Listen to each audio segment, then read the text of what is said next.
Welcome, I'm Cheryl Wesley, better known online as Noedi.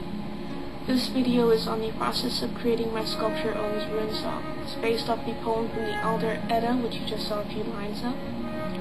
First up for any clay sculpture is the armature.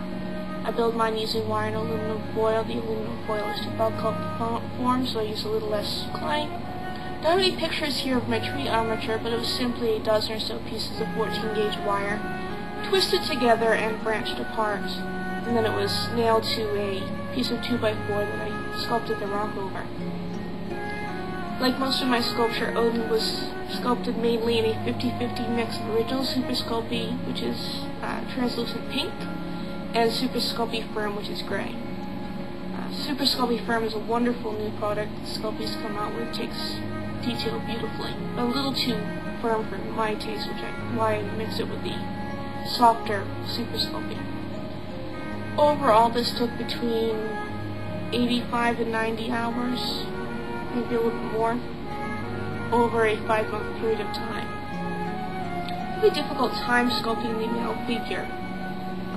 Being female, I can pose for myself for female sculptures, but it doesn't work quite so well for male.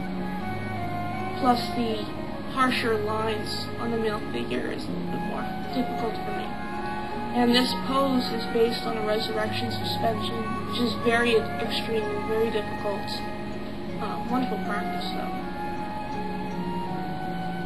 In the background of a few of these photos, you will see my faithful assistant Daisy, black and tan hound.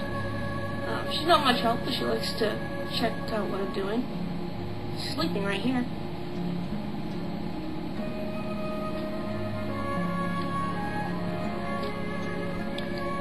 The kilt was sculpted over wire form mesh. It's very thin, flexible aluminum wire mesh, perfect for thin details like fabric that would be too delicate if they weren't sculpted over form. The face turned out to be a little bit younger than I had planned. My intention is to make him look like a young god, not long after the creation of the world, so in his mid-20s, but instead ended up looking probably closer to 17. I was able to correct some of that in the painting, which you'll see in a little while. The painting was a experimenting process because I hadn't had my airbrush very long, and the only sculpture I had painted with it prior to this was my satyr. All my painting is done in acrylics. Since you see I work from my living room, something like oils would just be a little too smelly for the space I have to work in and share with other people.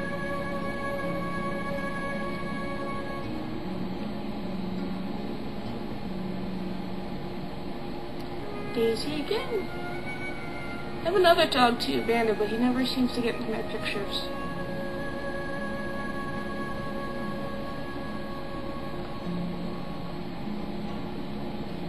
I haven't pointed it out before, but take a look at his jewelry, his torques.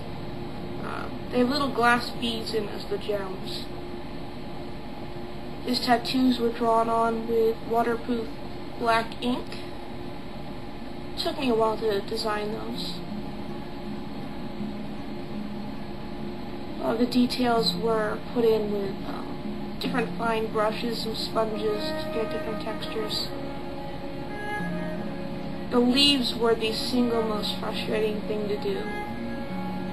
They aren't difficult to make. They're made with cold porcelain, which is a homemade air-dried clay, which dries very translucent and can be tinted with acrylic paints. Ends up looking beautiful. But I lost track of how many I made after about 150. Total, there's probably over 300. And they all had to be wired on after they were dry individually. And here's the completed sculpture. I'm incredibly proud of this. It's the largest sculpture I've ever done. Total size is 26 inches, a little 12 feet and an inch. Odin, if he were standing, would be 12 inches tall, which makes him 1/6 scale.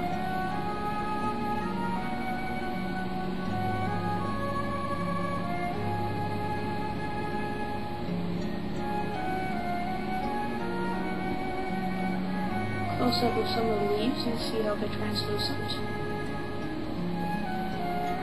When I was finished, everything was sprayed with a clear sealer. It's especially important for the cold porcelain because it is cornstarch based, it can mold, not sealed. Close up of the texture of the bark, which is a lot of fun to sculpt. I love textures and contrasting textures. The rough texture of the bark versus Odin's smooth skin. Thank you very much for taking a look at my video. You'll see the credits coming up shortly with a link to my website. Please visit.